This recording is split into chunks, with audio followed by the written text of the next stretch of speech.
this little light of mine, I'm gonna let it shine. This little light of mine, I'm gonna let it shine. This little light of mine, I'm gonna let it shine.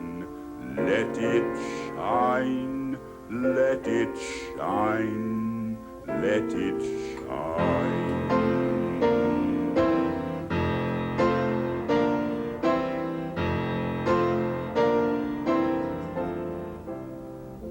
Ladies and gentlemen, this is Paul Robeson. I'm sorry I can't be with you tonight in Carnegie Hall. That's why I prepared this tape. I am deeply honored that my likeness by my friend Antonio Salemi will be dedicated tonight in this great hall. I can think of no finer birthday present for my 75th year than this gathering of my friends, and I thank you. I salute my friends of all nations. I want you to know that I'm the same Paul, dedicated as ever to the worldwide cause of humanity for freedom, peace, and brotherhood. As Joe Hill says in the song, I'm with you still.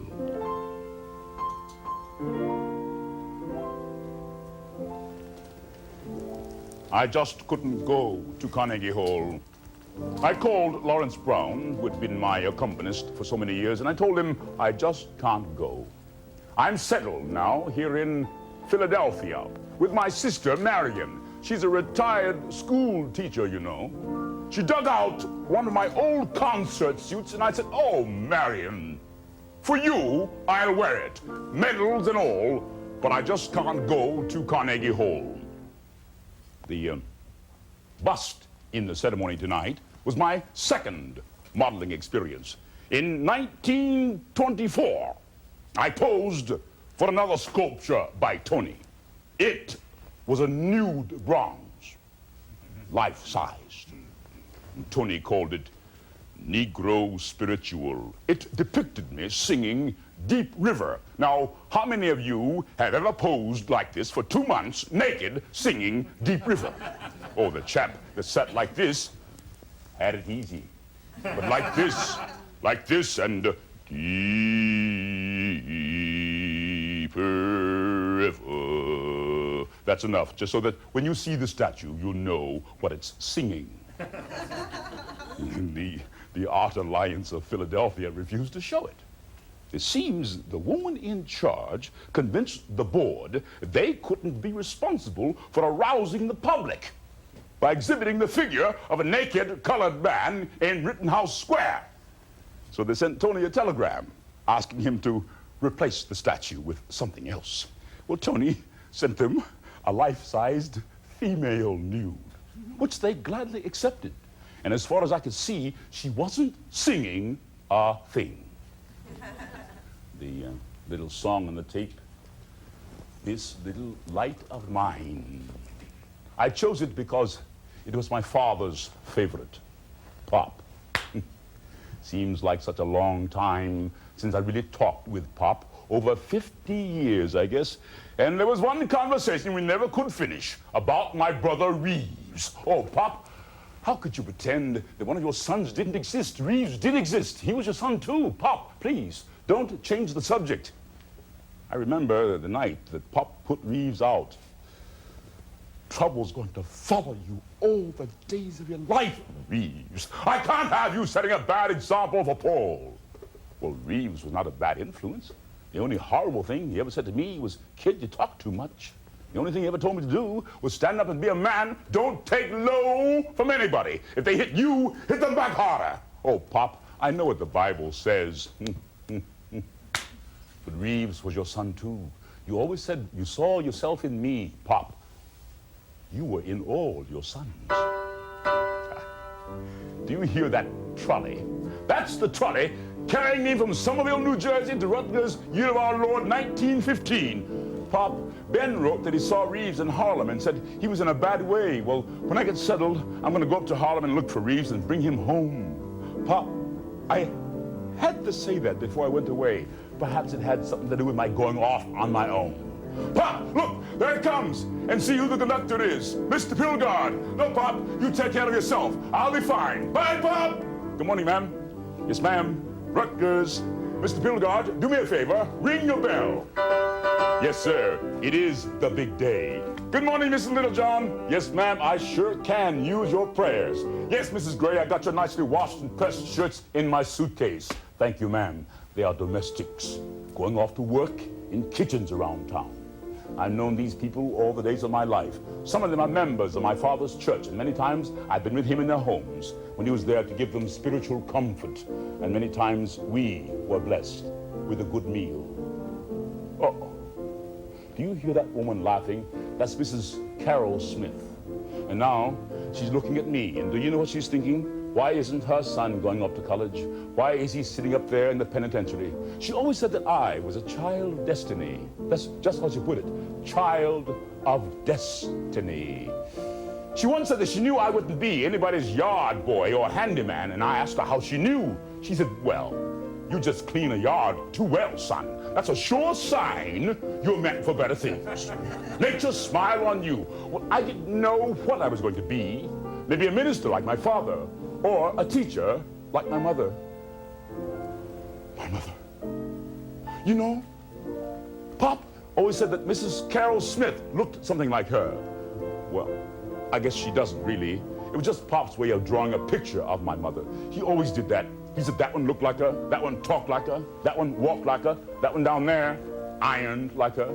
Just Pop's way of helping me see her. You see, I was 6 when she died.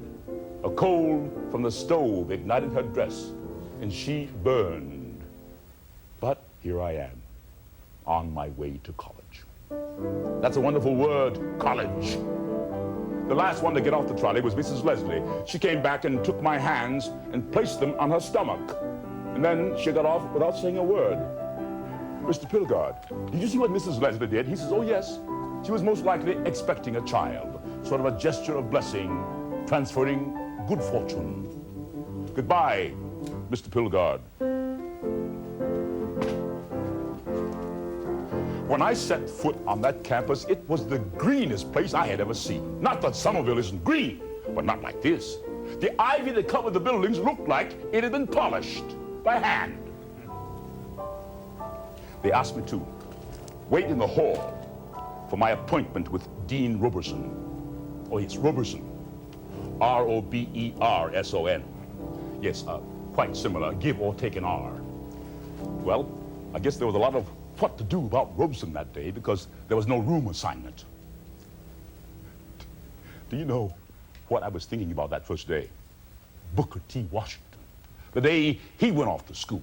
Well, it seems the head of the school was a good Christian white lady, and she took one look at Booker T. and handed him a mop and pail and said she'd be back in a while. Well, old Booker T. rolled up his sleeves and went right to it. He was getting everything. The corners, the cracks in the ceiling, a cobweb or two, just everything. And as I say, she was a good Christian, and she knew how to look for dirt. Number 26, that's me. Oh, when she couldn't find any, do you know what she did? She let old Booker T. into that school, and he and that mop and pail went on to found Tuskegee Institute, one of our finest colleges, and most likely one of the cleanest. Oh, excuse me for staring, Dean Robeson, but you remind me of someone my father used to know, Woodrow Wilson. Yes, you see, before we moved to Somerville, we lived for a while in Princeton, and Woodrow Wilson was president of Princeton University, and he and my father were both Presbyterian ministers. Oh, no, my father is not Presbyterian anymore. No, he's got his own church, assigned to him by the bishop, of course. It's Methodist and Episcopal. And you know, You might as well add African and Zion, too, because it's actually called St. Thomas African Methodist Episcopal Zion Church. Yes. I learned a great deal from my father, books everywhere. He taught me Latin and Greek and diction. My father is a graduate of Lincoln University, sir. Yes, he is. Quite a scholar. How does my father spell his name? R-O-B-E-S-O-N. Well, I can't say why he might have changed it, sir. Problems? Reservations? By whom? Oh, Mr. Ackerman, my high school principal? Well, I can imagine what he said. He was always taking the colored students that had discipline problems and placing them in gym classes all day. Freddie Pearson spent his whole 4 years of high school in gym. Came time to graduate, he didn't have enough credits. But boy, did he have muscles. Yes, sir, he was always trying to encourage the colored students to drop out of school and get jobs. Oh, but he did, sir. He would even get jobs for them. The girls he'd place in private homes, and the boys always ended up shining shoes in barber shops downtown. Well, yes, sir, he did once. He said he had a job for me, and I just told him, no. You see, Dean Robeson, I like school. Well, yes, sir, I did try to tell the other students what he was doing, and then he really did have reservations about me. No, sir, I never thought of myself as a troublemaker. Thank you, sir. The state oratory contest? Yes, sir, I won 3rd place. Oh, really? You were one of the judges? I was hoping for at least 2nd place. Yes, sir, it was a speech by Wendell Phillips on Toussaint Louverture, my brother's favorite. No, sir, I wasn't trying to be belligerent. Certainly, sir. My children, France comes to make us... Huh? Oh, like I did it in the contest. My children, France comes to make us slaves. God gave us liberty. France has no right to take it away. Burn the cities, destroy the harvest, tear up the road with cannon, poison the wells, show the white man the hell he comes to make. Oh, guess it was a bit strong. Well, by the end of the day, I knew I was in good hands. The major, they recommended for my field of study, agriculture. And I was housed, temporarily, in a small single room in Winans Hall. Well, when I got settled, I decided to set about to see what this fine institution had to offer in the way of eats. Oh, hello, excuse me. Could you tell me where the cafeteria... I'm sorry. Oh, excuse me, but I'm a new Negro student here. Could you please direct me to the cafeteria? Oh, my. Oh, hello. You seem to have that lean and hungry look. Well, I am the Prince of Morocco. Would you please direct me to the cafeteria?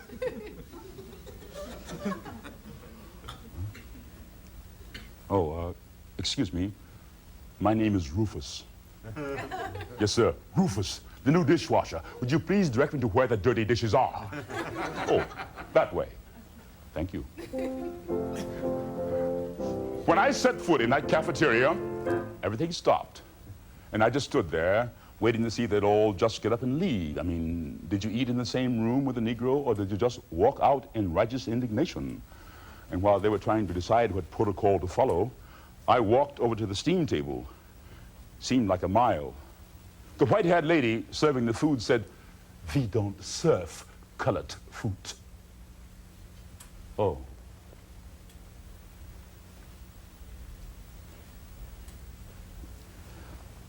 You mean you don't serve food to the colored? We don't serve colored food. That's all right. I'll take the white. Breast of turkey, of course, and mashed potatoes, and the cauliflower looks good, and we can't go wrong with milk and coconut cake. Would you make that a la mode, please? Vanilla, of course. Oh, no, no, no, no, no, no. I only use salt. I kept thinking of something my brother Reeves once told me. Never show fear, he said. If they see fear in your eyes, you've lost the upper hand. Always keep a rock handy. Well, I'll tell you one thing. If any of you are planning to dine at Rutgers, I cannot recommend the white food. And having had a good look at it, I can't really recommend the colored food either. But you know, I paid for my little victory that very same night. You see, I'd forgotten. At Rutgers, there was one thing lower than being Negro or freshman. Negro freshman. Gone are the days when my heart was young and gay. Gone are my friends from the cotton fields away. Isn't that lovely? Right outside my door, the famed Rutgers Glee Club singing one of my favorite songs. Voices calling old black Joe. But after 46 times, in the middle of the night, not so lovely. For the freshman, it's called hazing, and for the Negro, it's called something else. The tenors aren't bad, though, you know. Baritones are good. The basses need help. To a better land I know. I hear the gentle voices calling. Poor old Joe. They sent me a scroll. It said, "Dear poor old Joe of Winans Hole, since we can't beat you, why don't you join us?" And that's exactly what I tried to do. I auditioned for Dr. Hoffman, and one of the boys from the Glee Club played for me. We are climbing Jacob's ladder. We are... I beg your pardon, Dr. Hoffman? Oh, Paul Robeson. Thank you, sir. He wants it again, lower. We are climbing Jacob's ladder. We are climbing Jacob's ladder. We are climbing Jacob's ladder. Soldiers, I'm sorry, Dr. Hoffman, I didn't hear you. Oh, it's a Negro spiritual, sir. I learned it in my father's church, in the junior choir. Before that, sir, I was in the Sunshine Band. The Sunshine Band, sir, that's the choir for little children. But when I sang for the senior choir, they let me solo. And I've been singing all my life, sir. I never had any formal training, I just sang. Oh, you're not accepting me?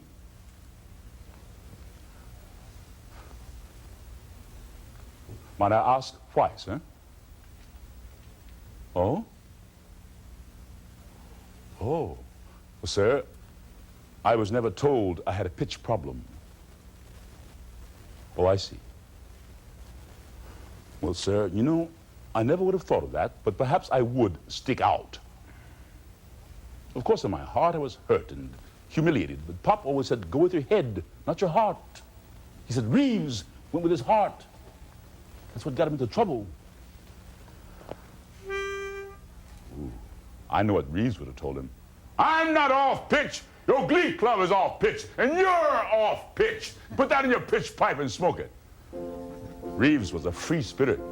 He didn't trust the intellect. He always said, we're all in a prison, locked in the brain.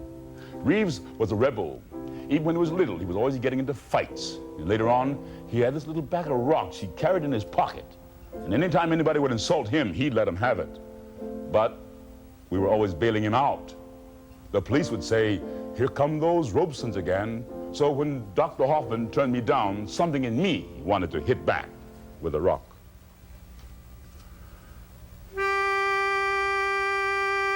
La, la, la, la, la, la, la.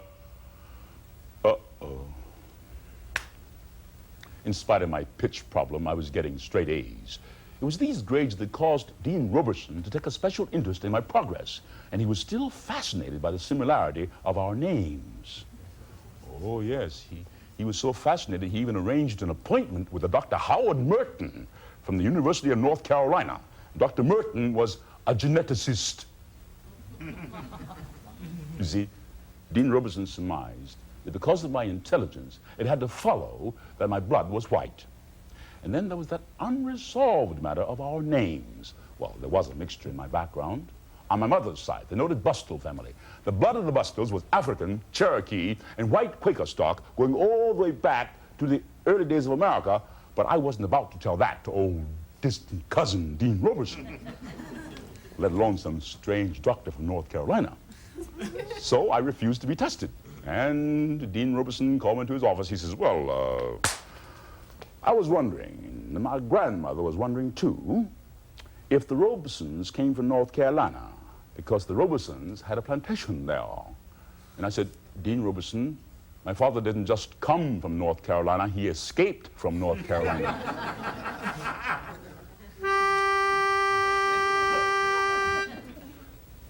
There's a man going round taking names.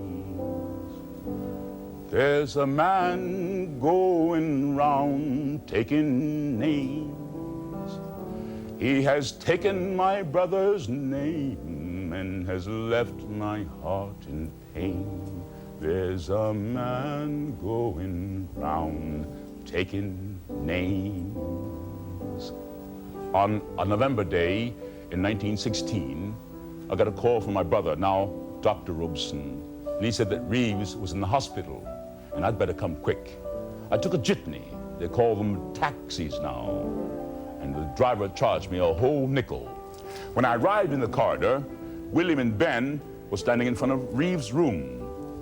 There's a line in Shakespeare, let us not burden our remembrances with the heaviness that is gone. Well, that's hard not to do. Reeves was the first person to die who was close to me. I really didn't know my mother, but Reeves I knew and loved, and I wanted the world to stop for a minute and acknowledge that my brother was gone, but somehow the world seemed not to notice that. And I made up my mind right then that when it came time for them to take my name, the world was going to pause for a moment and say, Paul Robeson has left this earth. I found my pop at his church, sitting in a pew, mending some old hymnals. Hi, Pop. You feeling okay? You're feeling fine. Oh, no, Pop. I just took a couple of days off from school. Yes, sir. There is something wrong. Oh, no, not me. Not Ben. It's not William. Pop, will you please stop mending the hymnal? It's Reeves, Pop. He died this morning. We want to bring him home now. The hymnal that Pop had been mending, he slowly tore it into shreds. And at that moment, I saw my father become a very old man. And the father said, bring forth the fatted calf and kill it, and let us eat and be merry. For this my son was lost, and now he is found.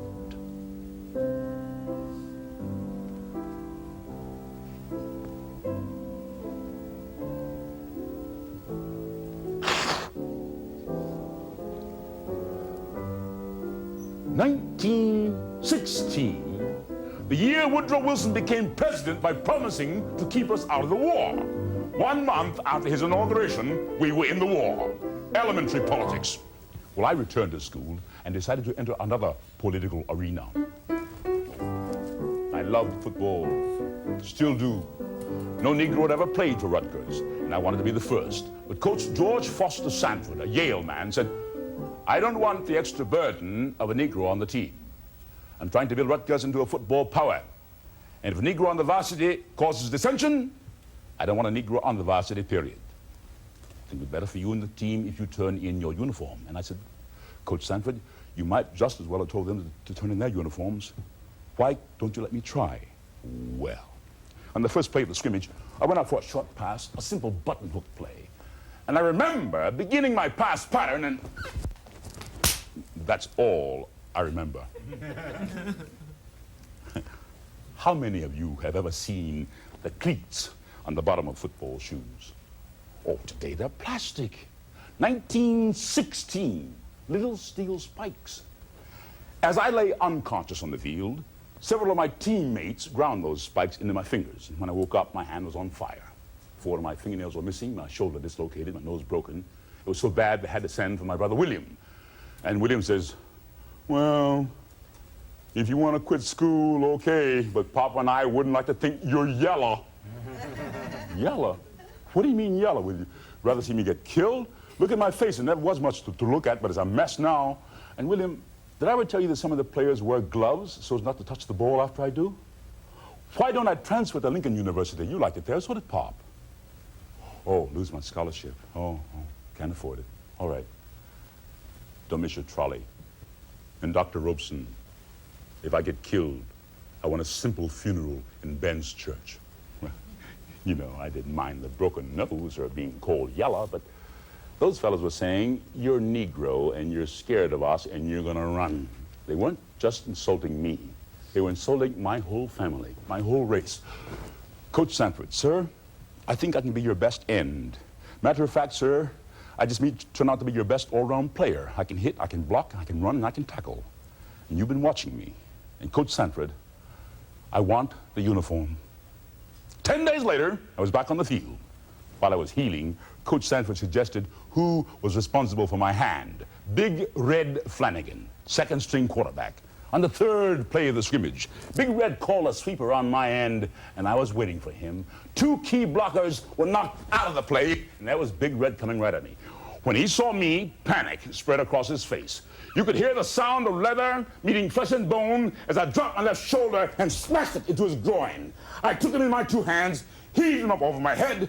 I wanted to kill him. I was going to kill him. It wasn't a thought, just a feeling. Then Coach Sanford pushed his way through and says, Roby, you're on the varsity. And that's just the way he said it. You're on the varsity. What? Big Red Flanagan? Oh, no, not Big Red. Just knocked the wind out. So the season of 1917, Rutgers did real well. Pretty well. Took first place. Well, Pop did a lot of traveling back and forth on the trolley in those days. His congregation always knew where he'd been on Saturdays because his sermons were short and raspy on Sundays. He left all of his fire and brimstone up there in the bleachers. That seat right up there.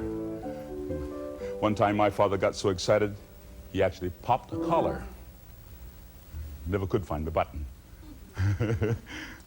Look at him up there. Hi, Pop! Some game, huh? His hair looks all gray from here. What is it now? 73? Oh, no, can't be. Nothing gave my pop a bigger kick than reading about his son in the sports pages, because there was always a line in there about him.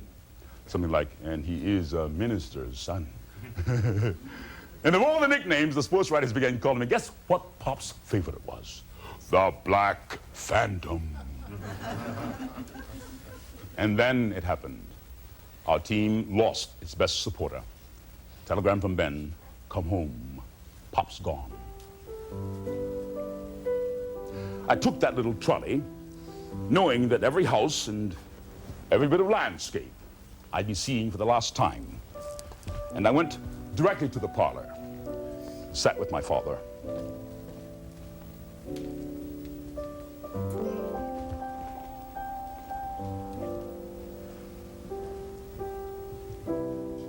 Pop, we won the last game. Your son caught the winning pass. Your son made All-American. And when we returned on the train, the whole school turned out to greet us. And when he stepped off the train, guess what they did? They put a wreath on his head and lifted your son onto their shoulders. And then we all sang together. Ah, Pop, why did you have to go and die? I'm All-American now, the first in the history of Rutgers, and I'm all over the front page of the Somerville News. And Pop, you're there too. It says, Paul Robeson, son of the Reverend William Drew Robeson of this town.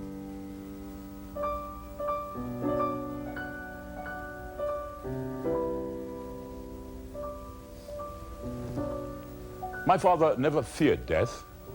His eye was always on perfection. And now I knew he was at home. But I'll always see him in the bleachers, cheering.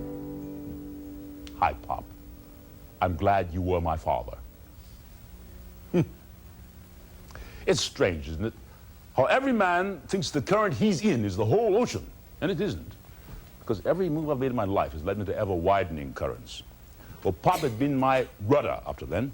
Now he was gone, and I was facing a mighty big ocean, and I had to chart for myself. How many of you out there are lawyers? Congratulations. Anybody from Columbia University Law School? Well, I'll tell you, not easy. In our first class in constitutional law, our professor said, look at the man on your left and look at the man on your right. In 3 years, neither will be there. Shall I continue, Professor? Thank you, sir. And so, gentlemen, of all the forces that have acted in strengthening the bonds of our union and protecting our civil rights from invasion, the 14th Amendment is the vital part of American constitutional law, and through it, the American people shall develop a higher sense of constitutional morality. What? No, gentlemen. The 14th Amendment does not grant any new rights or privileges. It simply strengthens the ones that exist, assuring the disadvantaged citizen, particularly the American Negro, the American woman, the Oriental American, and the American Indian, that no state, particularly the southern states, can arbitrarily abridge those rights. Sir, Professor, can I handle this? Thank you, sir. All right. Now listen. Every time I get up to do one of these exercises, you fellas start just stamping your feet and you're whistling and making your cat calls. And you act like this is the minstrel show. Well, I assure you it is not. And rest assured, you gentlemen from out of state, you may not want to confront me in your courts, but you will have to confront these issues in your courts, or someone will have to confront them outside your courts on your streets. Really.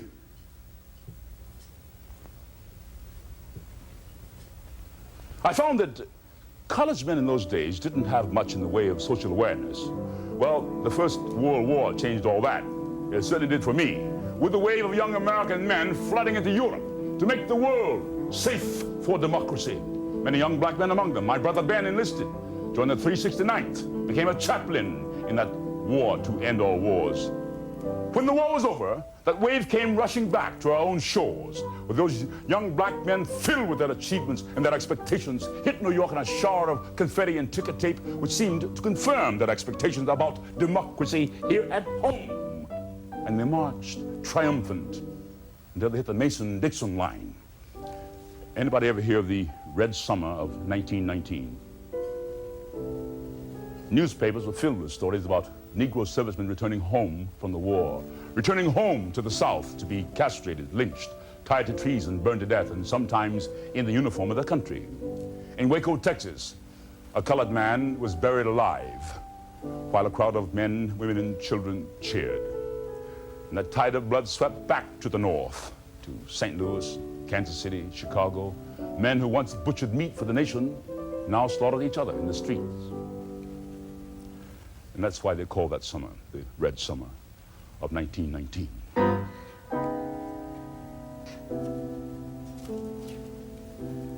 It's really hard to describe how I felt then, inside.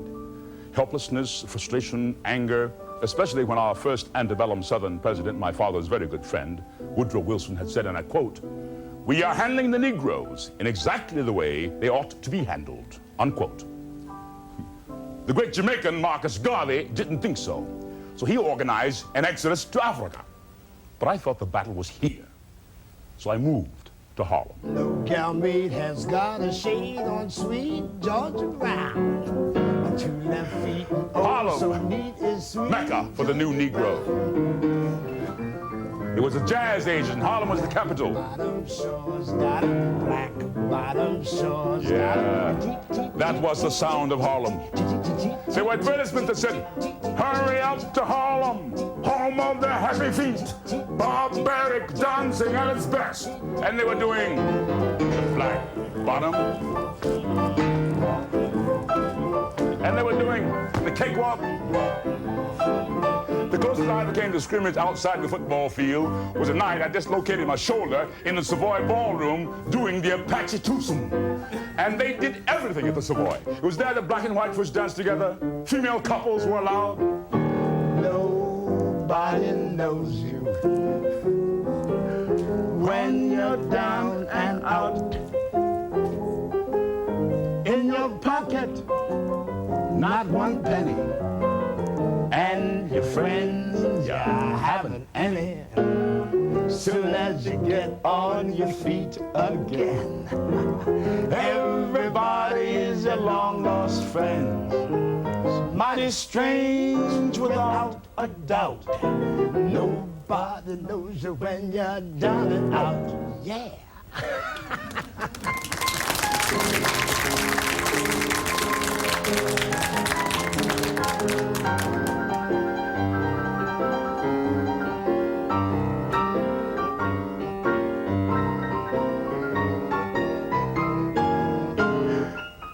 Ethel Waters introduced W.C. Handy's St. Louis Blues to Harlem, to the Cotton Club.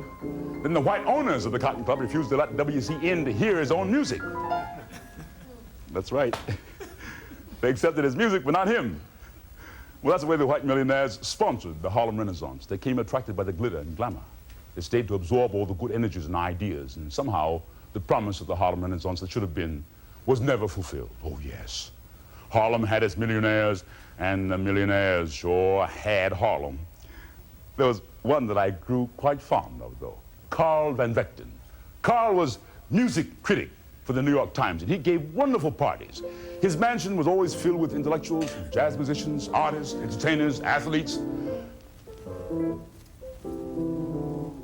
My first time there, I wasn't really comfortable. Then I started to listen and realized that these people had wonderful, exciting minds. Then, of course, word got out that a famous athlete was in the salon. That's how they said it, salon. And then one breathless little thing walked up to me and asked me for my autograph. Well, I signed it, and she looked at it and said, "Paul Robeson? Who's he? I thought you were Jack Johnson." And I said, "Oh, no, I'm not Jack Johnson. I'm Paul Robeson. They call me Roby." See that girl dressed in the rose fringe coming down the stairs? She winked at me when I was hanging up my coat. Did you notice? She winked at me. "Mr. Van Vechten, who is the rose fringe?" And Carl said, "Islanda Cordoza Good, first black pathologist chemist, Columbia Presbyterian Hospital. Quite bright." And I said, "Yes, and for a pathologist, she's also quite pretty. See how the light catches those almost alabaster cheekbones?" And Carl said, "Oh, yes. She got those from her mother. The Cordozas were African, Spanish, and Jewish blood." "I beg your pardon, Miss Good. Am I who?" "Yes, ma'am. I am. And never let it be said that the great Jack Johnson ever refused the waltz." And she said she lived with her mother, and yes, it would be all right for me to see her home, even though I wasn't the real Jack Johnson. Well, not only was it all right to see her home, but we all three sat down to some of the best roast chicken I've had since leaving Somerville. And then it was 3 a.m., and Islanda insisted on walking me back to the subway. She said she didn't want me to get lost in a strange neighborhood, but she really wanted to ask me if I thought her mother would make a good mother-in-law. And I thought there was something wrong with this young lady. Perhaps it was the combination of late meals and microscopic slides. Or the strange concoction of genes. After all, an African, Spanish, Jewish, Sephardic married to an African, Cherokee, white Quaker in an African Methodist Episcopal Zion church. I decided I would never see her again.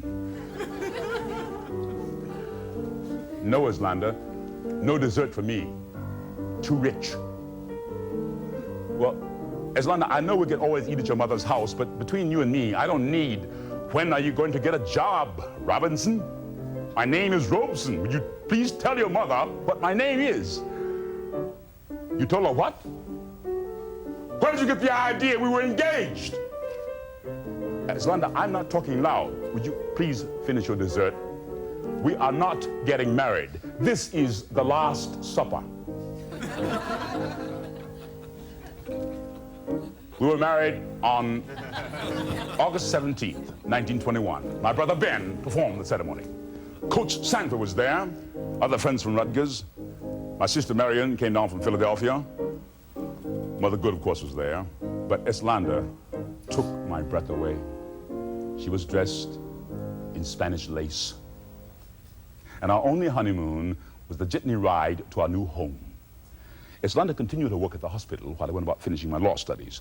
When I was admitted to the New York bar, Coach Sanford got me an appointment to a Wall Street law firm, Hayden, Hartford, Hubbard, and Hoyt. Now, my first office was a little cubicle way at the other end of the hall. It was used mainly for storing old legal records, but somehow they managed to get a desk and a couple of chairs in. And I was the only Negro in the firm, except for a Miss Minnie Peterson, the lady who cleaned. Now, I wasn't there long before I realized that all the secretaries in my department were quitting. It seems they refused to take dictation from me. And the only time I ever saw Hayden, Hartford, Hubbard, or Hoyt was when they dragged some client back to my office to discuss football. But during the months there, I devoured all those old volumes, and from them developed some pretty good legal presentations. They were that good, they were given to young white lawyers to use in court. And then I was assigned the research on one case that involved a wealthy client of the firm who just died. In his will, he named as beneficiary to a Mississippi property a Negro servant who had been with the family for a long time, nursing through his illness. Well, the family was trying to contest the will on the grounds that he was incompetent at the time he signed it. They even implied coercion on the part of the servant. So after I finished the research on the case, I knew that I had to take it to Mr. Hayden. Mr. Hayden, sir, due to the nature of this case and the nature of the research done on this case, I think it best that the lawyer who did the research should handle it in court. And Hayden said, but Paul, there is a consensus of opinion here at the firm that judges in New York courts could be quite reluctant to decide this case in favor of a Negro lawyer. I said, but sir, I've confronted that kind of hostility all my life. And Hayden said, but Paul, to defend a will with a Negro beneficiary is difficult enough without adding a Negro lawyer to that defense. Your briefs are brilliant, but I have no intention of jeopardizing this case by letting you handle it in court. Sir.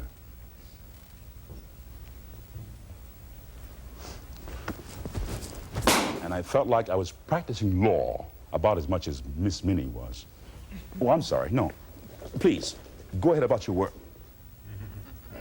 Miss Minnie, when I came in this morning, you were singing. Then you saw me, and you stopped. You looked at me so strangely. You're doing it right now. Now, please, why? She said, it just don't make sense. I said, what don't make sense? She said, after all that education, you're being in here with nothing to do but talk about football? Miss Minnie, you know, you are a very smart woman. And it really doesn't make any sense at all. It is all just a joke. Hayden, Hartford, Hubbard, Hoyt, Robeson, there's not an H in my name anywhere. So please, do me a favor. Don't just clean up this office. Clean it up. And don't you ever stop singing. Do you know anybody that might want to buy a used Phi Beta Kappa key? I'm very sorry. Eslanda, it's like my brother Reeves always said, we are all in a prison. What? I will not. I said I will not. I want to be of service in court, and I will not just hang up a shingle someplace. My God, for what? Divorce cases? I am prepared for more than that. Look at these hands. Look at them. This morning, when I left the office, a little man pushed in front of me on the subway. In Eslanda, I almost hit him. Do you realize I might have killed him? What do you mean I've got to do something? I don't know what I'm going to do, but I need time. It's time out.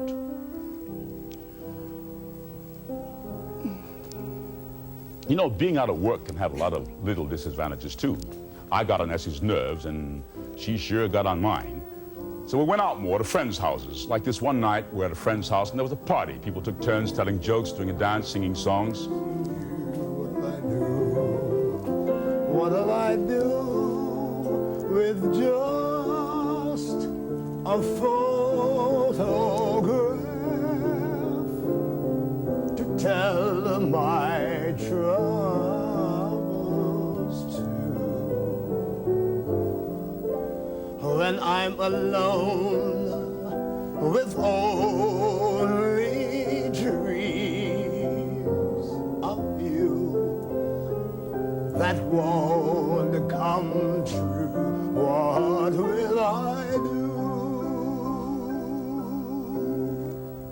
it's your turn, Paul. I didn't feel like singing. I didn't feel like doing anything. I looked at Essie, looked at her face, and suddenly the words of a sonnet came into my mind. When in disgrace with fortune and men's eyes, I all alone beweep my outcast state, and trouble deaf heaven with my bootless cries, and look upon myself and curse my fate, wishing me like to one more rich in hope, featured like him with friends possessed, desiring this man's art and that man's scope, with what I most enjoy, contented least, yet in these thoughts myself almost despising, haply I think on thee. And then my state, like to the lark at break of day arising from sullen earth, sings hymns at heaven's gate, for thy sweet love remembered such wealth brings, that then I scorn to change my state with kings. And then on the way home, as Landa kept saying how well I'd done, she said, the room was so still. She said, something drew them in. She said, you never know where that quality might lead you, Paul. It was like having a layer fall away from me. You know, there comes a time when your wife becomes your mate. It doesn't happen when you walk down the aisle, and there is nothing you can do to make it happen. But there does come that time when your wife becomes your mate. And it doesn't mean that she understands you any better. But I guess it starts to happen when she helps you to take off that first layer. And that night, as we crossed 122nd Street, Islanda Cordoza Good became my mate. And then she started getting telephone calls in the hall from a certain Dora Williams. Dora Williams had been at that party. Dora Williams, director of the Harlem YMCA Amateur Theater Group. They were rehearsing a new play called Simon the Cyrenian, about the Negro who carried the cross for Jesus. The noted actor Charles Gilpin was supposed to have done the role, but he was called out of town on a paying job in the Emperor Jones. Islanda, dramatic art is not for me. Yes, I know the sonnet was great. It's a great sonnet. Tell your Dora, not for me. Well, I met Dora on stage, and I swear I saw tears in her eyes as she said, congratulations, you are going to carry the cross for Jesus. And right then and there, Dora began my education in the theater. Upstage, downstage, stage left, stage right, tormentors, teasers, and one heavy, heavy, heavy, heavy cross. Now, there was also one very serious problem. The role of Simon called for the actor to do some whistling. Now, I have done a lot of things in my life, but there is one thing I never could do. Nothing comes out.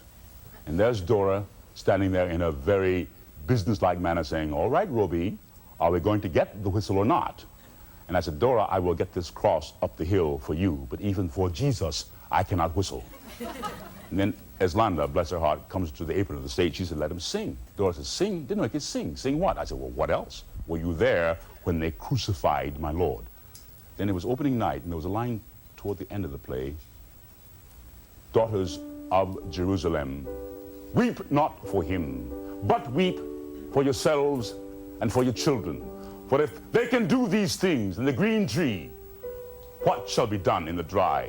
And Jesus said to Simon, if any man will come after me, let him take up the cross and follow me. And Simon said, I will bear this until he come into his own light. Then I got the cross up the hill, and I turned to the audience. Were you there when they nailed him to the cross? Were you there when they nailed him to the cross? Oh,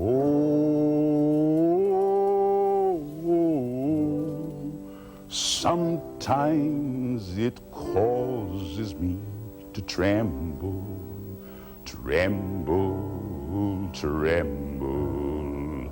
Were you there when they nailed him to the cross? And then, do you know what I did?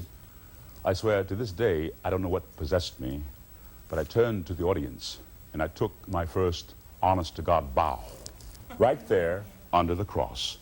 And as if that wasn't bad enough, I leaned back and sang another one. I think I sang about 4 songs before they stopped me because I was not prepared for that feeling. But that was the most natural feeling I'd ever felt in my life. Now, you've all heard the expression, grab the brass ring.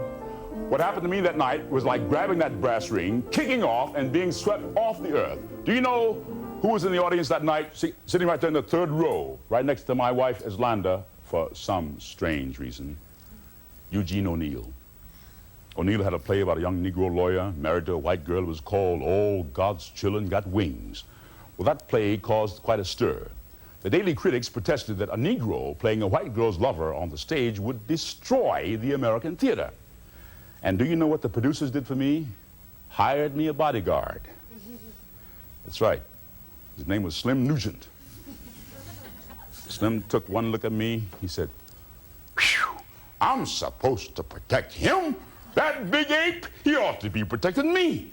And the Ku Klux Klan of Georgia got into the act, naturally. They wrote Mr. O'Neill a letter warning him that his son would be killed if that play went on. Well, O'Neill wrote them back his answer in just 2 short words. So the play went on.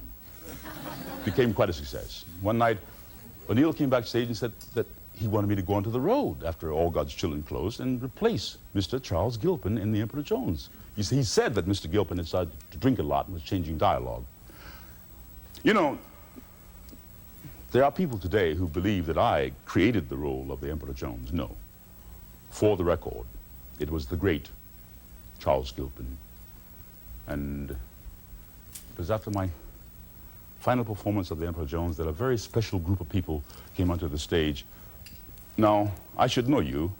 Then when he took off his hat, Big Red Flanagan. And Big Red says, "Yeah, I think of you too every time it rains." Mr. and Mrs. Kern. Mrs. Kern, please. Larry. Mr. and Mrs. Jerome Kern, Lawrence Brown. Yes, I'm afraid this was our final show. Oh, yes, my wife and I saw your showboat last month. Oh, we loved it. Oh, you are taking it to London. I see. Oh, I think I'd like that. I would have to talk it over with Essie, of course, and I would also like to discuss the lyrics with Mr. Hammerstein. I mean, I really love the show, but something about the lyrics of Old Man River that I would like to discuss with him. Yes, I am aware of the great opportunities in England for someone such as myself, yes. So I'll drop in on Tuesday. Fine. Thank you. Good night.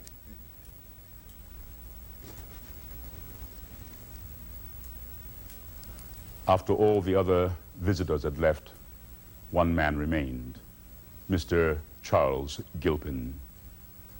I didn't recognize him at first.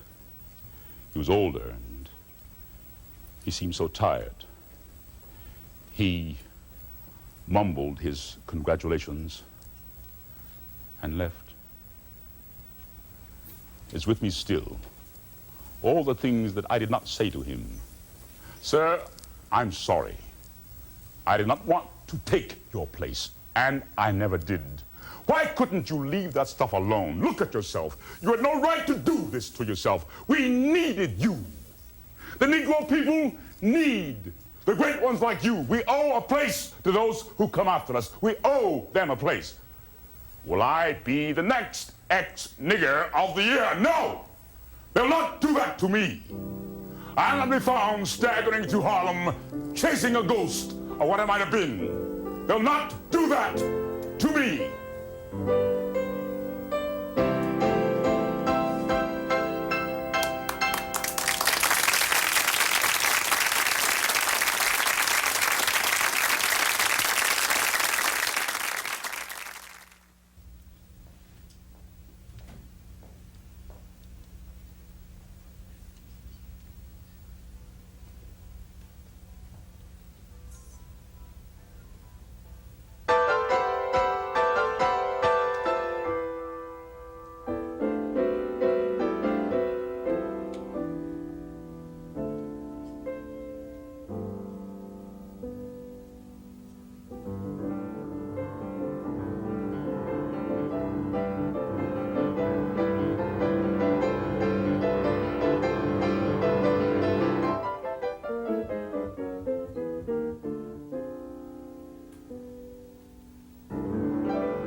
As they say in America, the London production of Showboat was a smash hit.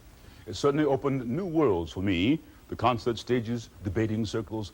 I was in constant demand in the music chambers of the British aristocracy. Good afternoon. Oh, Lady Margaret, good afternoon. But you're looking well. Most singers are susceptible to English weather. It is being said here that I am susceptible to English aristocracy. When they wanted to be rather crude about it, English female aristocracy. And I guess what made the gossip so intriguing was the incomprehensibility of such attractions. And I must say, I didn't understand it fully myself. For instance, there was this one English lady. Every time I'd enter a room, she'd faint. Now, I must say, I did not understand that, but I certainly noticed it. Even came to expect it. Yes, Lady Berkeley, a friend of yours from America. How do you do, Mr. Hamilton? Over here on holiday? The Republican Party. Chairman, I see.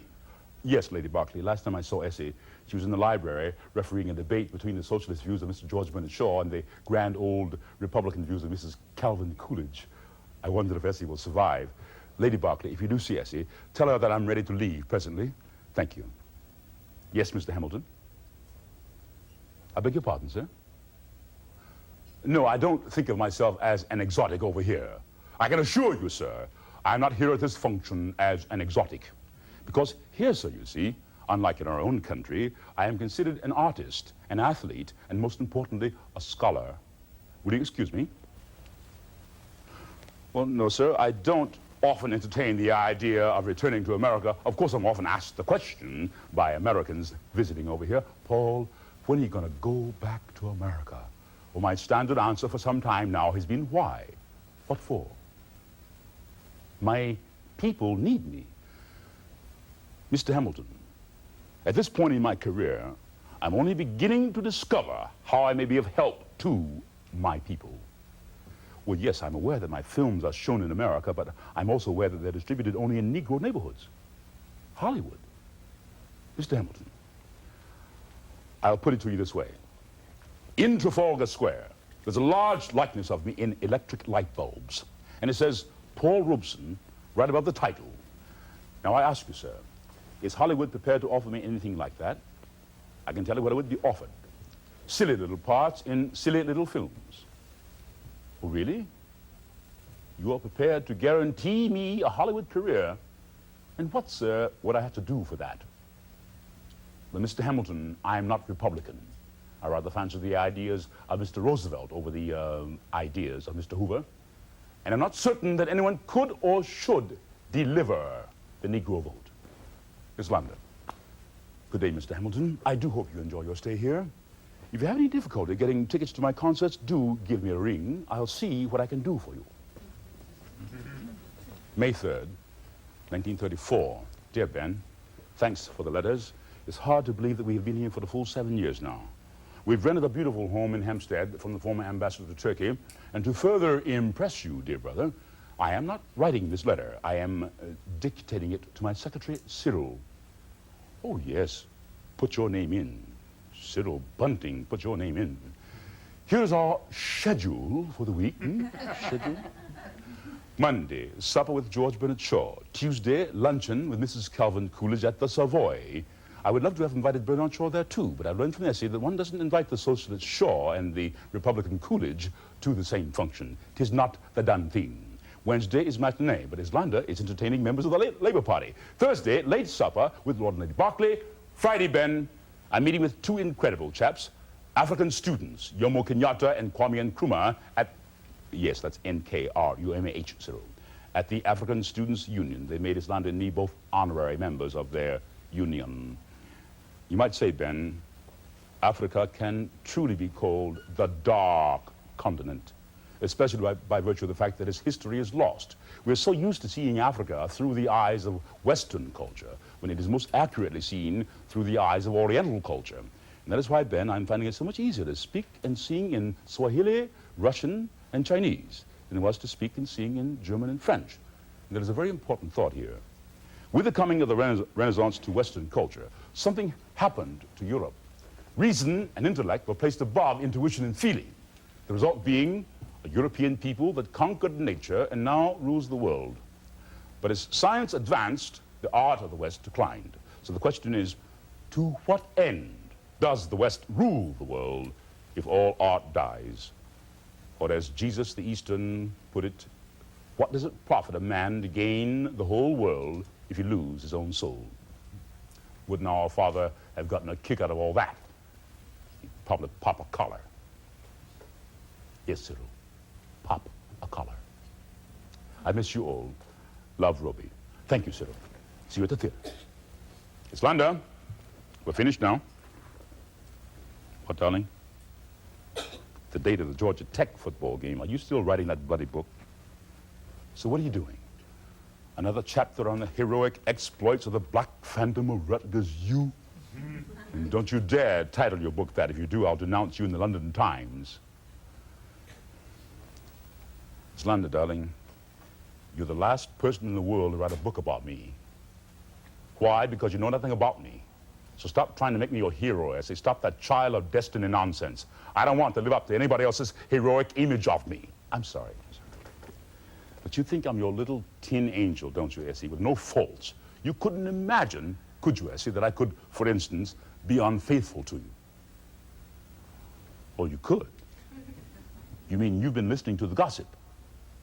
If it were true, Islanda, if it were true, if I slept with half the women I'm accused of sleeping with, I'd probably be on display in the British Museum of Natural History and probably pickled like this. Islanda, please, Islanda, I only brought it up to make a point, not to start a debate about fidelity, please. And the point is that I am not your hero or anybody else's. I am an artist and want to talk about the concert tour, please. Fine. So, France, Belgium, command for once in Holland for Her Majesty the Queen, Scandinavia, Russia, now before Russia. I want to spend a day or two in Berlin. I want to find out what's happened to Maria. But you know, I haven't been able to reach Max Schumann. He used to book my concerts there, but he doesn't seem to answer any of my letters, and neither does Maria. Maria, his daughter, 1930. Oh, you didn't meet Maria? Oh, well, of course, how could you have? She never came to any of the concerts, and you weren't there that night that Max came backstage, and he asked me if I'd do him a favor. He wanted me to come home with him and meet his daughter. She was about 12 at the time. So he took me to his living room, and he gave me a drink. Then he sat me in a chair near the piano. And he asked me if I'd listen to his daughter play the piano. Well, he excused himself from the room, and I could hear them arguing in the hallway. He was trying to encourage her to come in, play the piano. And I thought, well, she must be a very shy child. But it was more than that. The door opened, and in she walked. She was only 3 feet tall. She was a dwarf. She didn't even look at me. But she walked straight to that piano and sat down and began to play. And you should have heard the music coming out of those little hands, the sorrow and the pain as they struggled across the keyboard. What's your name? Maria. Oh, that is a very nice name. Tell me, Maria, you've been playing long? Oh, well, you know, you've played very well for someone so young. Do you enjoy playing? Good. Oh, that's so important, you know, that you enjoy it. Do you like concerts? You never been to a concert? Why? What are you afraid of? Oh, well, people stare at me too. Why? Well, because I'm very tall. And you know, that used to worry me a great deal when I was little. What do you mean, how little? You know, little. Compared to where I am now, very little. People would say, Paul, how tall are you going to be? And I'd say, I don't know. I'd ask my pop, I said, Pop, I don't want to be too tall because I don't want people staring at me. And my pop would take me in his lap and tell me the story of the giraffe and the rabbit. Do you mean you never heard the story of the giraffe and the rabbit? Oh, it must be because it's only an American story. Well, come here. Come here. There's this old giraffe and this little rabbit, and they were very good friends. They were walking down the road one day, and it was a very long walk. So they became very hungry, and they decided to look for something to eat. And pretty soon they came to an apple orchard. This apple orchard had a very high fence around it. But that old giraffe walked right over to that fence, and he was just tall enough to reach over that fence and eat some of those apples. But the little rabbit was too short. So he said, hey, Mr. Giraffe, why don't you drop a couple of those apples down here for me? I sure would like to sink my teeth into one of those apples. And the old giraffe says, hoo, hoo, hoo, little fella, that's the price you pay for being too little. And they walked on a bit further until they came to a peach orchard. This peach orchard had a very high wall around it. But that old giraffe walked right over to that wall. And guess what? The wall was too high. That's right, even for him. But right at the bottom of the wall was a little hole, just big enough for the rabbit to go through, and that old rabbit was through that hole like a shot. And pretty soon he could hear the old giraffe's voice on the other side of the wall. Hey, Mr. Rabbit, why don't you kick a couple of those peaches out here for me? I sure would like to sink my teeth into one of those peaches. And guess what the old rabbit shouted back? That's right. That's the price you pay for being too tall. So I guess my pop was telling that old story to show that if you keep on walking down that road, you'll soon come to an orchard that's right for you. Well, yes, it would have been better if they had shared, but that's not part of the story. It's an American story.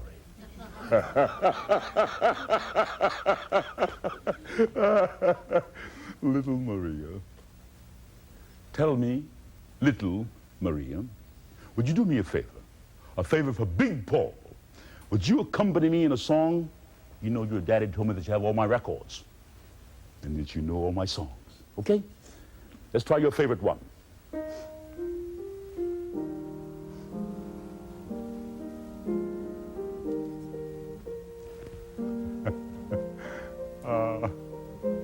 That one, huh? My little black doll, curl up in your nest of love. The moon is a charm to keep you from harm, so sleep at my chest. So sleep, little one, till darkness is by.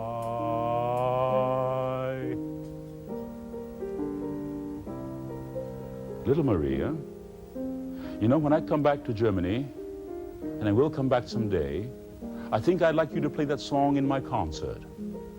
Oh no, Larry wouldn't mind, not just for one song. So you practice on that real hard.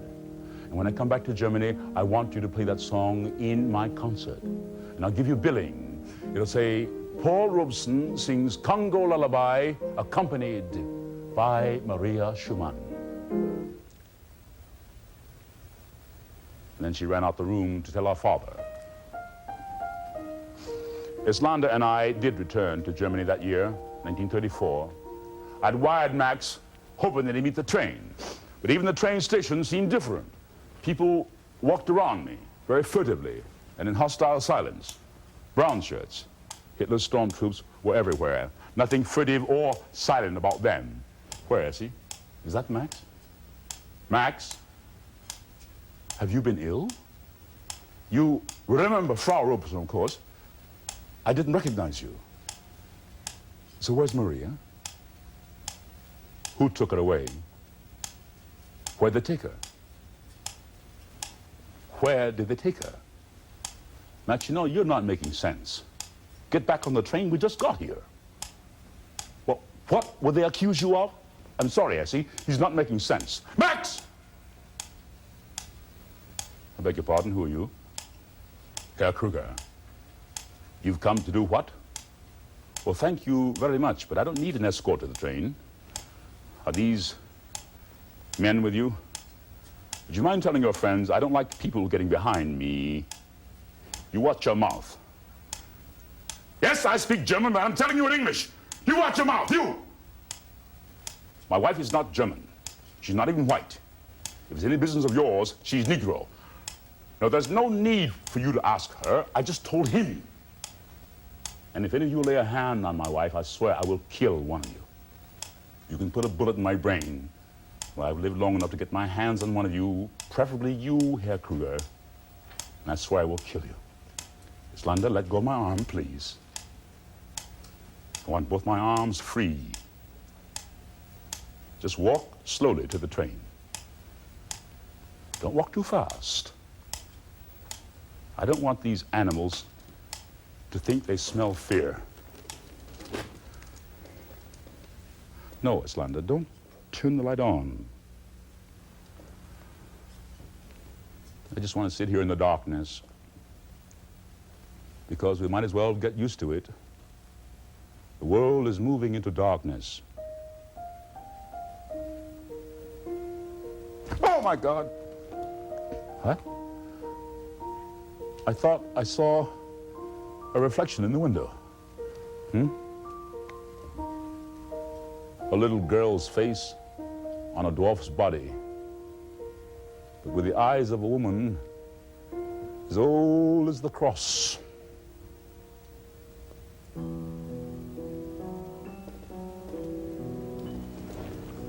Are we stopping? Must be at the Russian border. There's so much ice on the window I can hardly see out. You better get the passports ready. Islanda, we're in the middle of nowhere. Essie, do you see what I see? Through the smoke of that campfire there. What are those people doing out there? And those two over there, Essie? Yes, I would say they do look like they're part Negro, but they aren't, Essie, all of them. And that man and that woman there, they have their children with them, and they're armed too. Yes! Just a minute. Passports? Yes. Here they are. Yes, I'm Paul Robeson, and this is my wife. But I am Paul Robeson. Well, to Moscow, to do a concert there.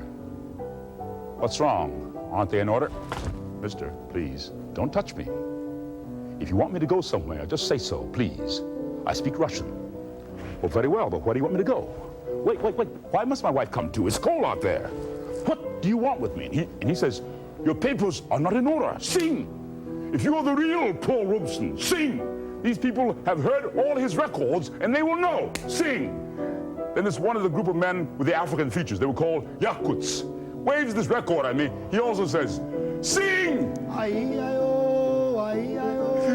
And so there, on the frozen plains of Soviet Russia, to prove my identity, I became a people's artist and sang a work song from tropical Africa to a group of Afro-Asian Russian peasants standing guard on their border. And when we arrived in Moscow on Christmas morning, there were little children there to greet us, bearing flowers for the giant man from America. As we moved on the broad Moscow streets, the people of Russia stood and waved and cheered. They threw flowers and kisses and called, Tavarish, Tavarish, Tavarish, friend, my Tavarishi, my friends. I couldn't help but notice the great diversity of ethnic groups. There's a Georgian, Moldavian, Tatar, Ukrainian. Among them were Uzbeks. They were Asian. 25 years ago, before the revolution, the Uzbeks and Yakuts had been classified as a backward people, but now they stood as equals with their fellow countrymen cheering me. I knew I was undergoing an experience that I had never had before. Always, there was the tension. Even in England, the tension that comes with being Negro in a white society. And for the first time in my life, I felt that I could lay down that sword and shield. At a reception given for Islanda and me in one of the great halls of the Kremlin, I met all the great first artists of Russia. Sergei Eisenstein, great filmmaker. Konstantin Stanislavski, head of the Moscow Art Theater, proponent of the new socialist realism. We toasted each other with crystal glasses as old as the stars. And then there was the isolated Vsevolod Meyerhold, who moved from corner to corner in the great hall, always half hidden by shadows.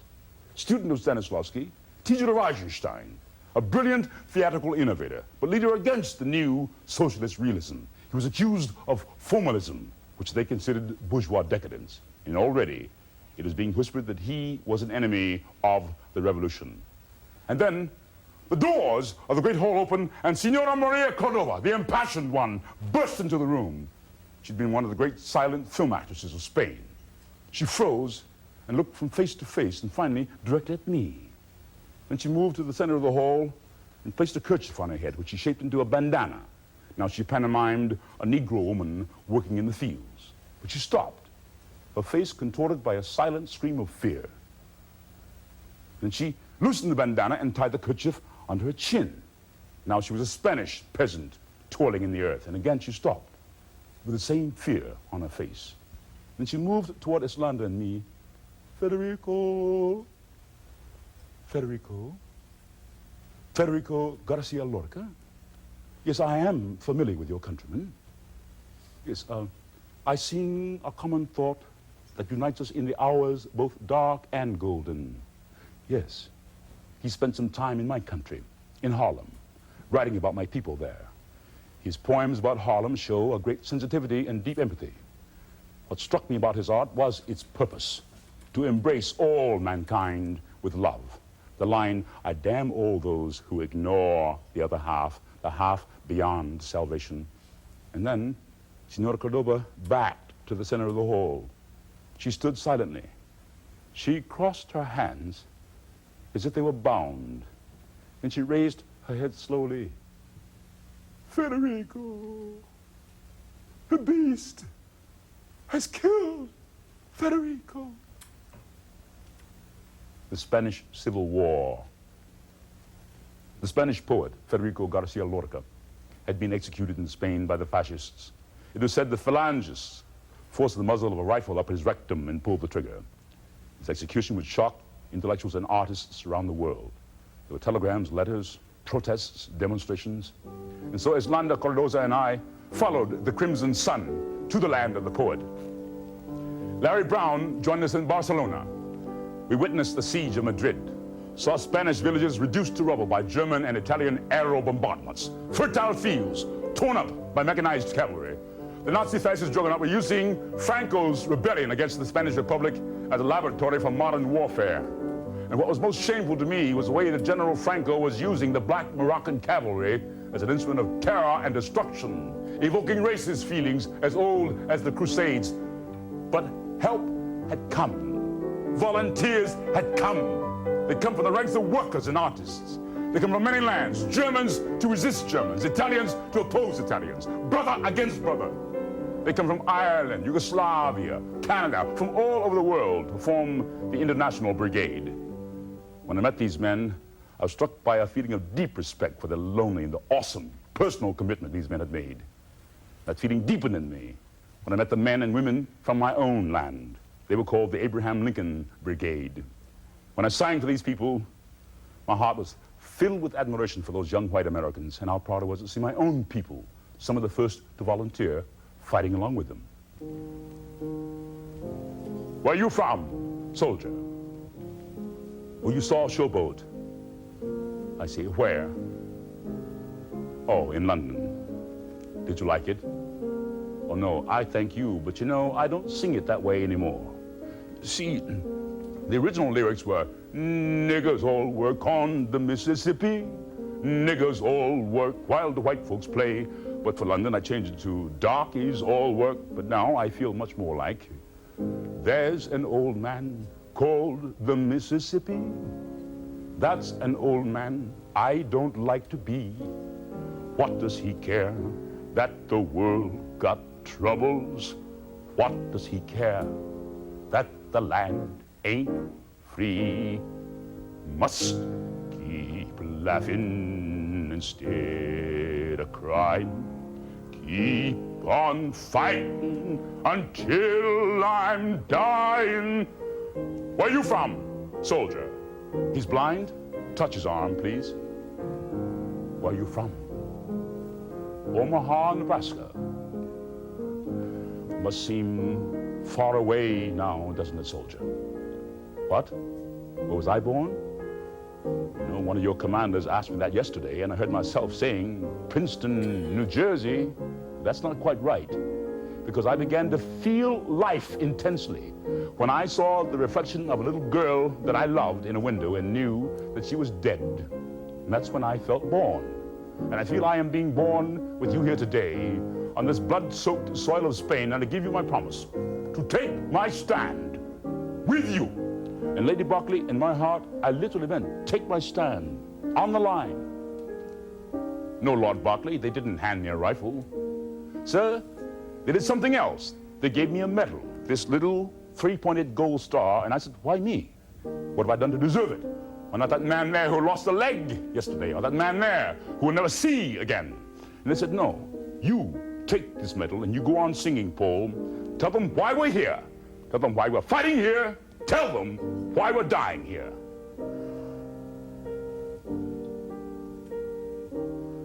No, Lord Berkeley, it is not heavy. Sir, I never thought of myself as carrying a cross, except in a little play I did a long, long time ago. But I do see in Spain a crucifixion, which brings me, Lady Berkeley, to the point of why I asked to see you. I want to enlist your aid in arranging a series of concerts throughout the British Isles. Well, sir, the proceeds would go to the Spanish Relief Fund. Really? Lord Berkeley, I didn't know you felt that way. But sir, you must know that Franco is being backed by the armed might of Hitler and Mussolini.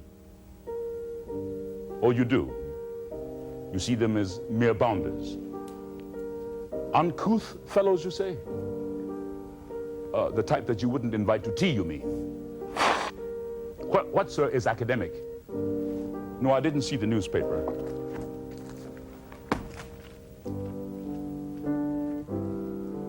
And so Madrid had fallen. Now the dress rehearsal for World War II was over. Now the Nazi fascist juggernaut would turn east and sweep through Poland to Russia.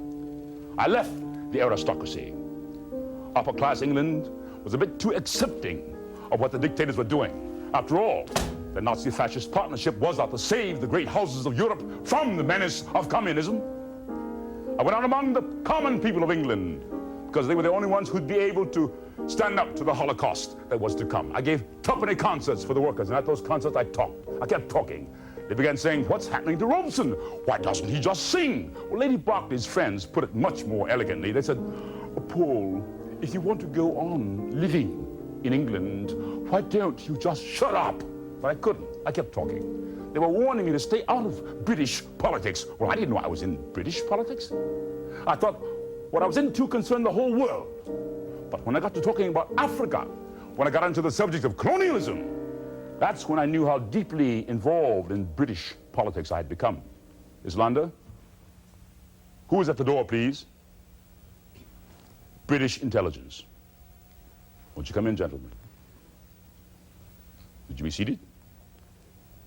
Would you have tea? Islander, a pot of tea, please. And I think these are free lump gentlemen.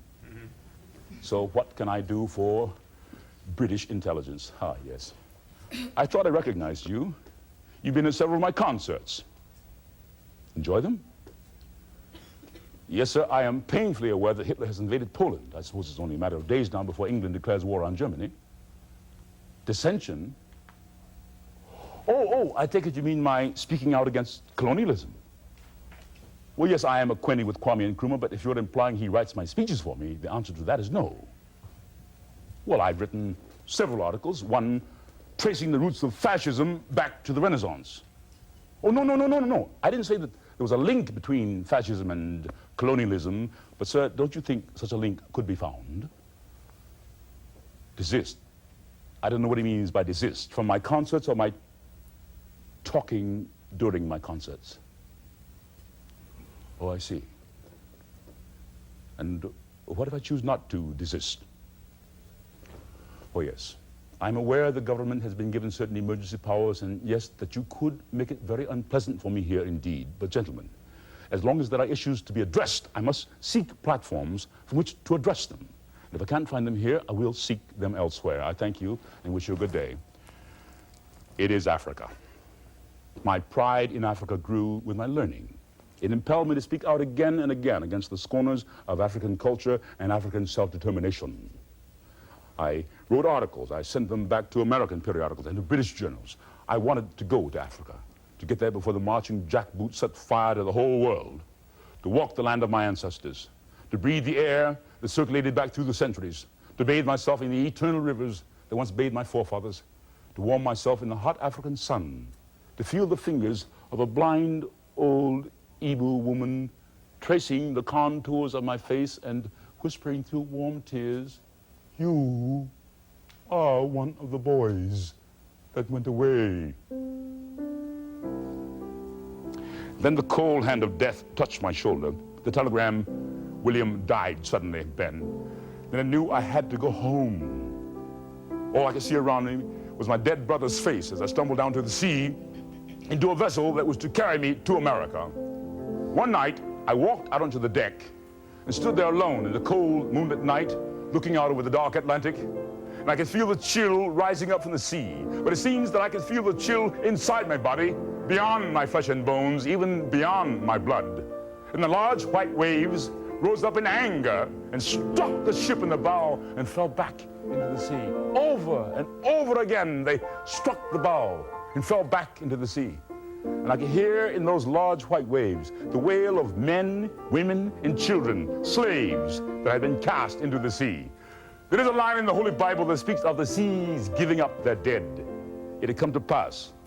The Atlantic was giving up its dead to me. And at that moment, I knew where my voice came from. I knew what those low basso notes were, the wail of all their voices rising up through me from the bottom of the sea. And I knew I had to use that voice whenever there were those who needed to hear the melody of freedom, or the words that might inspire hope and courage in the face of fear and despair. Ah, there she is, Desdemona. Ah, yes. I've always thought of that lady with the torch as Desdemona, Lady of Light. Will you let me play Othello to you, Desdemona? It had never been done before, you know. No African had ever played that African in America. Are you ready, Desdemona?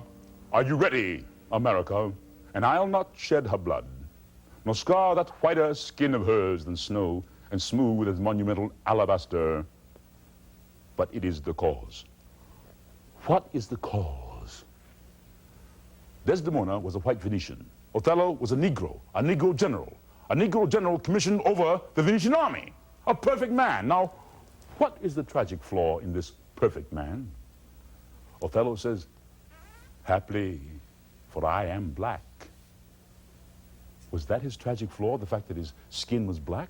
The character Iago had duped this entire Renaissance Venetian society into accepting the color of a man's skin as a tragic flaw in his character. No, the flaw was not in the man, but in the society. And I'd hoped that by doing Othello, I could help Americans to look inside themselves, to look into the deepest fabric of American society and see that its tragic flaw was racism. That was the cause. It is the cause. It is the cause, my soul. Let me not name it to you, you chaste stars. It is the cause. And I guess America was ready for an African Othello because we became the longest running Shakespearean production in the history of the American theater. And we thought we were making progress, especially with the leadership of FDR. But during the run of that play in Chicago, President Franklin Delano Roosevelt died. With him, died the hopes and dreams of oppressed peoples around the world. Carl Sandburg wrote a tribute to FDR that he asked me to read from the stage in Chicago. His teaching ran that all men must be neighbors. The only choice is whether they be good neighbors or bad. Well, that good neighbor, FDR, was succeeded by the man from Missouri. Now, we didn't know much about the man from Missouri, but we found out. I'd been to the South on several occasions to do concerts and to help organize labor unions. And the conditions I saw throughout the South were unthinkable. Shortly before I arrived in Greenville, Mississippi, 3 young Negro boys, barely more than children, were taken from their homes and lynched. I viewed the bodies. They were mutilated. And again, American Negro servicemen were returning home from World War II, returning home again to the South to confront terror. I led a delegation to Washington to protest lynching. President Truman agreed to receive the committee, and I was the spokesman. Mr. President, sir, why can't you use your executive power to force an anti-lynching law? But Mr. President, because of the fact that you find lynching personally abhorrent means nothing to the millions of American Negroes in the South who are preparing, sir, for another Red Summer of 1919. Mr. President, the mood of the Negro has changed. Whether he is smiling at you or not, he wants his freedom and he will have it. And if this government will not protect him, he is prepared to protect himself. You can assure your Secret Servicemen that I am not armed. Mr. Truman, I meant no disrespect to the office of the presidency, but sir, if this country continues to tolerate the abuse of one race by another, our society faces certain dismemberment. You know something? The press was more upset about the fact that I shook my finger in the president's face than they were about the conditions I'd come there to protest. But a commission was formed. They recommended some very positive actions. We were very hopeful again. But when those recommendations were given to President Truman, he failed to implement them, and the battle had to go on. I went to Kansas City for a concert there. I walked out onto the stage.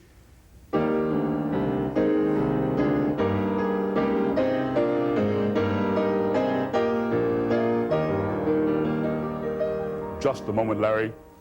Could we have the house lights, please? Ladies and gentlemen, I came here to Kansas City to sing, but I am finding it quite impossible to do so, and I shall have to refuse to sing for you tonight. I am beginning a policy of never singing in places where my people are barred. If you can find one Negro in this hall tonight, I will sing. Do you see one? Now, isn't that odd? Isn't it odd that none of them would come to hear me sing? Isn't it? I beg your pardon, sir. Yes, yes. Ungrateful to you, sir, I owe you nothing. What I have, I worked for, and I'm not your symbol. You let one Negro through in a generation, then you flaunt him before the world to hide your mistreatment of 16 million others like him, and then you want me to be grateful to you. Oh, sir. Ah, there's that word you love to shout. Communist, sir. I should think you'd be tired of shouting it because I am sick and tired of hearing it. I am simply for peace, and I am violently anti-fascist. I'm against fascism in all of its disguises, and I will not sing for such an audience tonight or any other night. I'm sorry, Larry.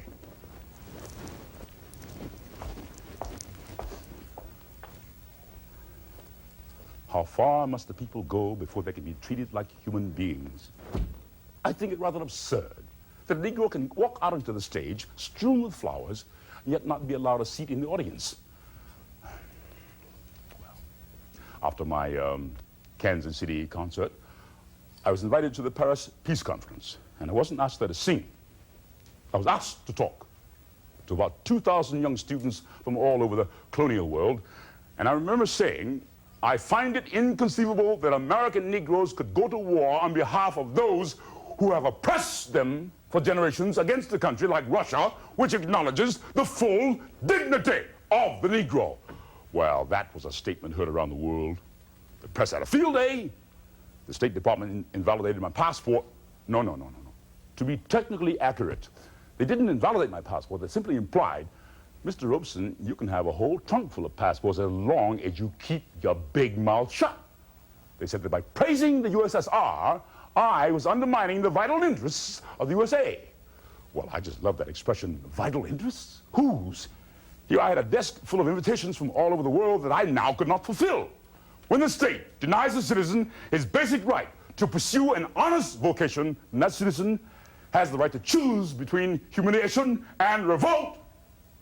So Larry and I went right up to the Canadian border to sing there. You don't need a passport to go to Canada unless you're Paul Robeson. So I stood on the American side of the border and the Canadian audience on their side, and we gave a concert there. Underneath the Peace Arch, of course. In Salt Lake City, I says to Joe, him standing by my bed, they framed you on a murder charge, says Joe, but I ain't dead. Says Joe, but I ain't dead. From San Diego up to Maine, in every mine and mill, where workers strike and organize, he said, you'll find Joe Hill. He said, you'll find Joe Hill. Anybody know where Peekskill, New York is? Well, I'll never forget it. I was almost lynched there. Oh yes, I made it through Berlin and the siege of Madrid. Well, I was asked to sing at a rally there. A crowd of local citizens, whipped into a frenzy by newspaper editorials that claimed that little Peekskill was being invaded by the Red Horde. And anything that happened to Paul Robeson was Paul Robeson's own fault. Ladies and gentlemen, I came here to Peekskill to sing and to speak out on behalf of peace, because atomic warfare is unthinkable. Nobody in his right mind wants war with the Soviet Union. But there are those who see my struggle for peace as a part of some sort of international conspiracy. Well, I am not now, nor have ever been a part of any international conspiracy, and I don't know anybody who is. Beg your pardon, young man? What? Thank you. Ladies and gentlemen, there is a mob forming. Now, perhaps the state troopers will be able to contain them, but then again, perhaps they will not.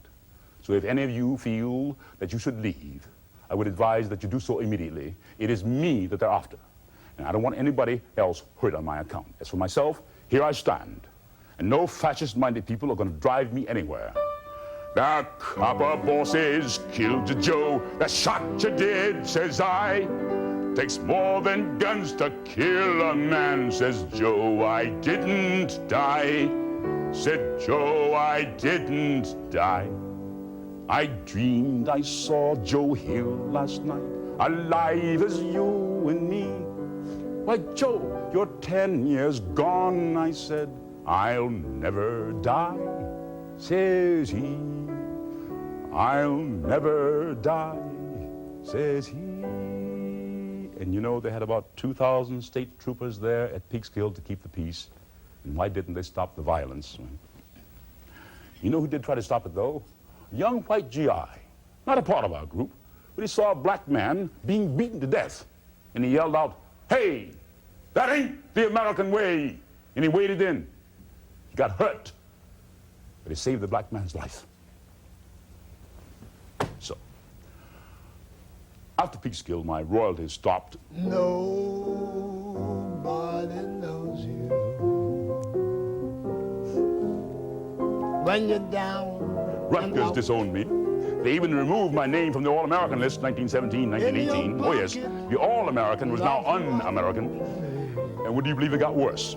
And your friend. It did. In 1952, the Soviet Union awarded me their highest honor, the Stalin Peace Prize. Did you know that Dmitri Shostakovich won that award once, that Stalin Peace Prize?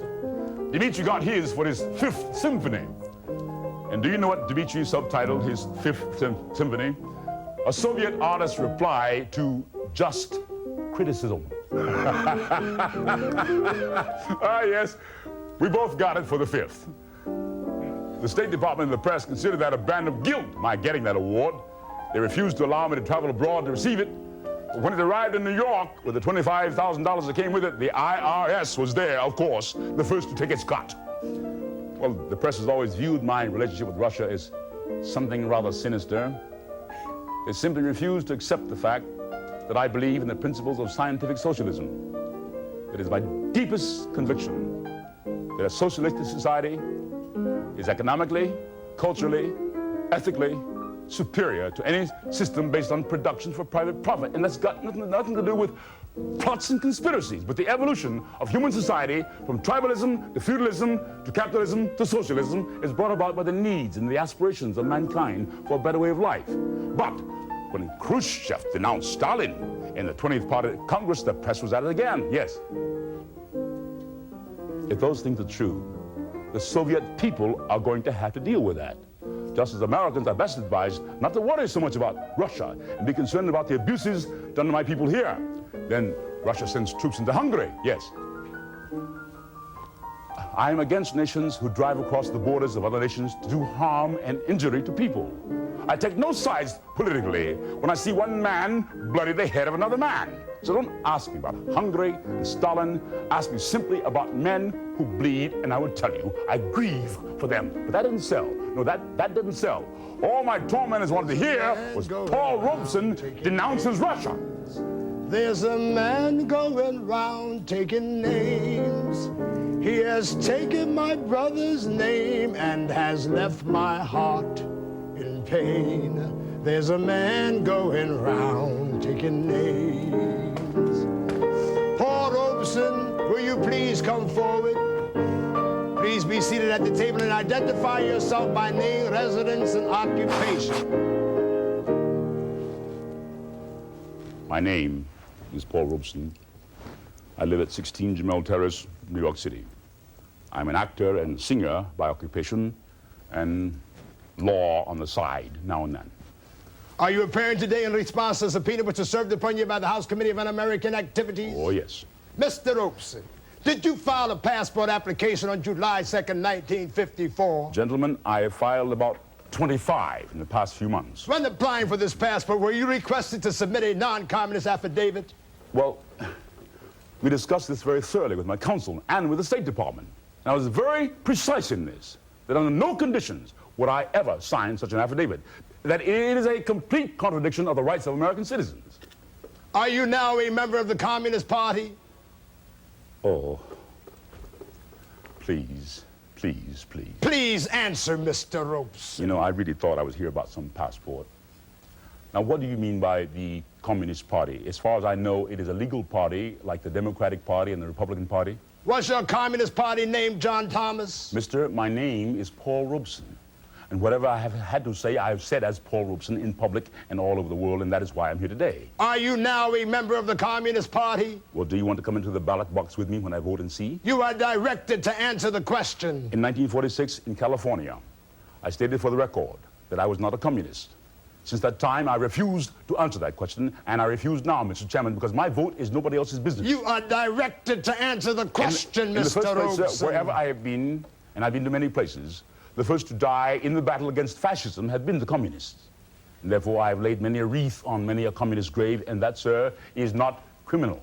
In the second place, the Fifth Amendment has nothing to do with criminality, and therefore I invoke the Fifth Amendment. Mr. Walter, is it not? Yes.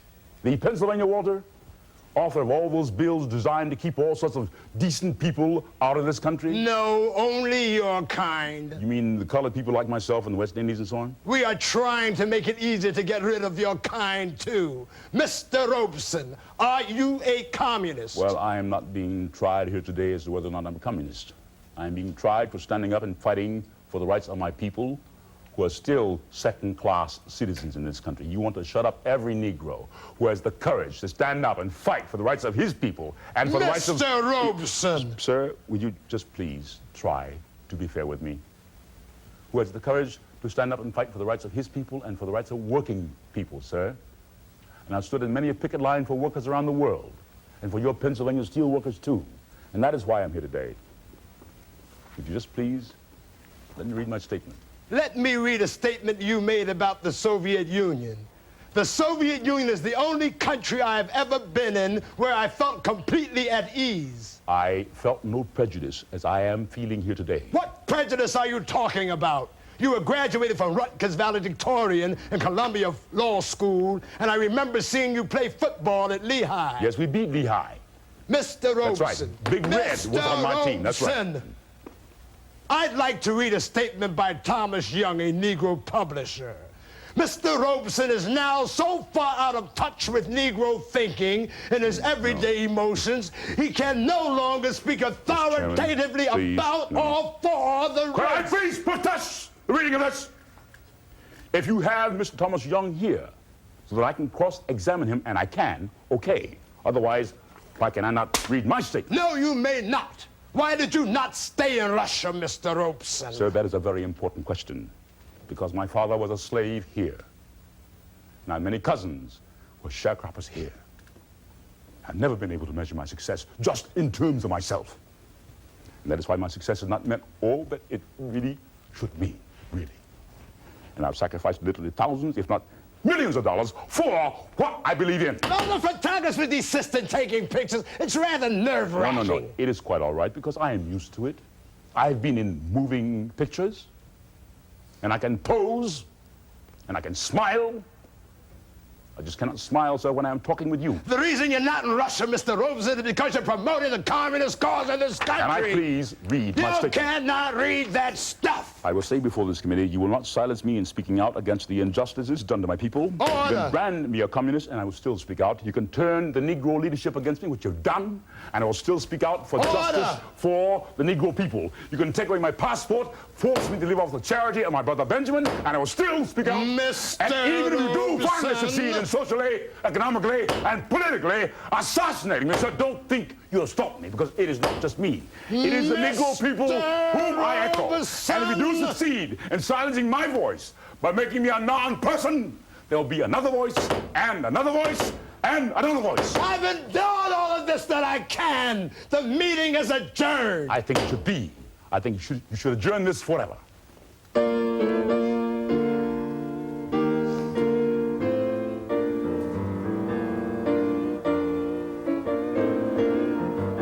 Down by the riverside, down by the riverside, I'm gonna lay down my sword and shield, down by the riverside and study war no more. I want to thank the people of Mother Zion for coming out this afternoon and spending the whole time with us. This is the end of a rather long journey. And I want you to know that a lot of the hard struggle for my right to travel is over now. My concert career has practically been reestablished all over the world. Oh yes, it is official. And this is why I applaud you. Because without you, this could not have happened. Not without the strength and the courage and the help and the prayers of all those of you who raised your voices in protest.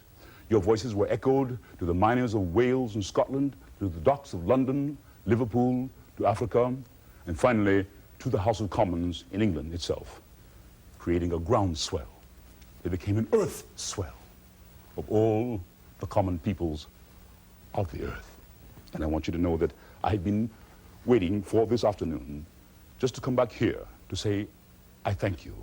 I want to say thank you to my brother Benjamin, and I wish that my sister-in-law were here, to say thank you to the family, to say thank you to the children.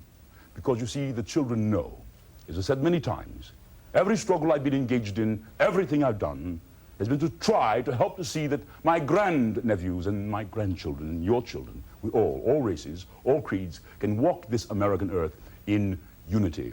There is a poem, let us think of the entire earth and pound the table with love.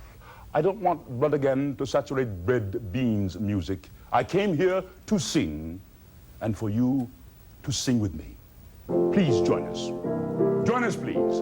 We are climbing Jacob's ladder. We are climbing Jacob's ladder. We are climbing Jacob's ladder. We are climbing Jacob's ladder. Soldiers of the cross. Please join us. Every rung goes higher, higher. Every rung goes higher, higher. Every rung goes higher, higher.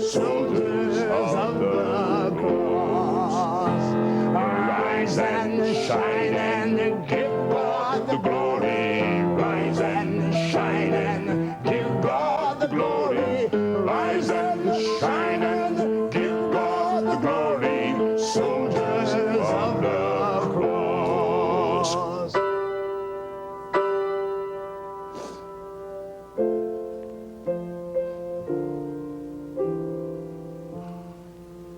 Pop.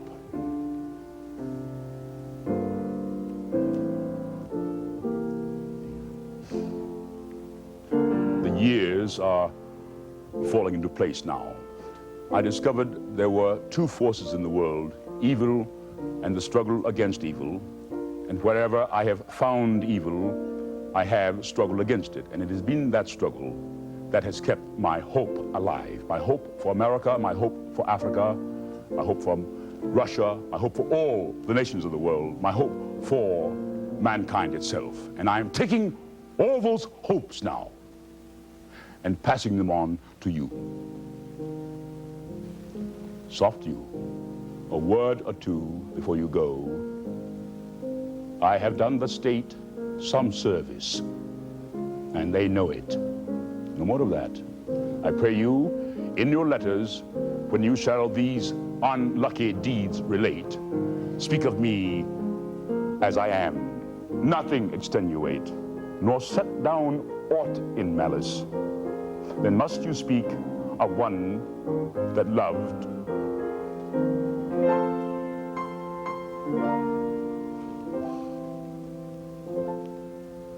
And I really wish that I could have been with him tonight in Carnegie Hall.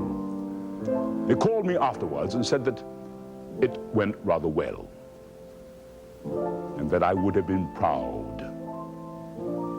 But I just couldn't go.